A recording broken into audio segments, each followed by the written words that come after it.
तो एक पंडित जी थे दक्षिण भारत में, उनका नाम था कोलाहल।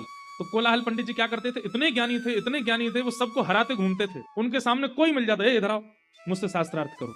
और सामने वाला जब हार जाता था तो उससे कहते, अब एक पत्र पे लिखो मैं कोलाहल पंडित जी से हार गया, आज के बाद ये मुझे जब भी मिलेंगे मैं इनको दंडवत प्रणाम करूंगा, कुछ दक्षिणा दूंगा। तो एक राजा थे दक्षिण भारत में, चोल देश के राजा थे संभवतः, उनका नाम था पांडे। उनको इसमें बड़ा आनंद आता था कि एक हारे और एक जीते, वो ऐसी सभाएं करते रहते थे शास्त्रार्थ की।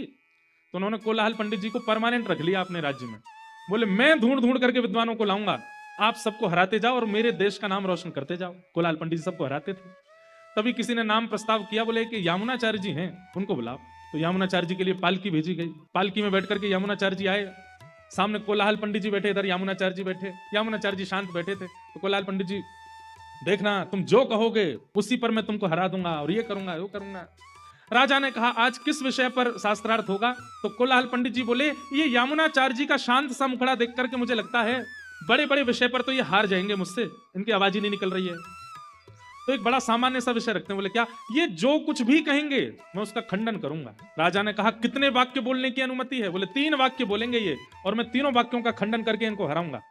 यामुनाचार्य जी शांत बैठ करके सुन रहे थे, मंद मंद मुस्कुरा रहे थे। राजा ने कहा शुरू किया जाए।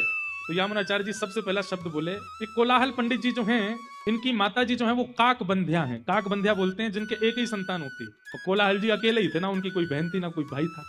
यामुनाचार्य जी बोले इनकी माता जी काकबंध्या हैं, करिए खंडन।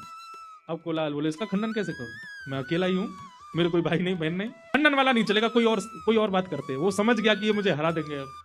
तो राजा बोला नहीं नहीं, अभी 2 वाक्य रह गए हैं, उनमें खंडन भी कर दोगे तो भी आपकी विजय मानी जाएगी। तो यामुनाचार्य जी दूसरी बात बोलते हैं, चोल देश के राजा पांडे ये बड़े धर्मनिष्ठ राजा हैं, करिए इस बात का खंडन। अब वो पांडे राजा देखे, राजा को देखे, राजा तलवार पकड़े, करो खंडन। हाथ जोड़ करके बोला इस बात का भी कोई खंडन नहीं। बोला अब तीसरी बात सुनो, ये पांडे राजा की जो पत्नी है ना वो एकनिष्ठ पतिव्रता है, करो खंडन। राजा ने कह दिया तो तू अंतिम बात का भी खंडन करेगा तो भी मैं तुझे समान पुरस्कार दे दूंगा। वो कोलाहल पंडित जी चरणों में गिर गए, बोले महाराज आप क्या हैं? तब यामुनाचार्य जी कहते हैं बहुत पढ़ा लिखा होना ज्ञानी नहीं कहलाता, किस जगह कितना बुद्धि का प्रयोग करना है उसको ज्ञान कहते हैं।